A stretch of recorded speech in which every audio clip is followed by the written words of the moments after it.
ત્રિભુવનભાઈના નામથી આપણે ત્રિભુવન કોઓપરેટિવ યુનિવર્સિટીની સ્થાપના કરી છે.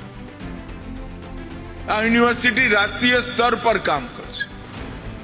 સમગ્ર દેશના દરેક રાજ્યમાં સહકારી ક્ષેત્રમાં જ્યાં જ્યાં સહકારી ક્ષેત્રનું કામ છે દરેક ક્ષેત્રના તજજ્ઞોને ભણાવવાની વ્યવસ્થા અને કોઓપરેટિવના કન્સેપ્ટથી ભણાવવાની વ્યવસ્થા આ સહકારી યુનિવર્સિટી શરૂ કરવાની છે.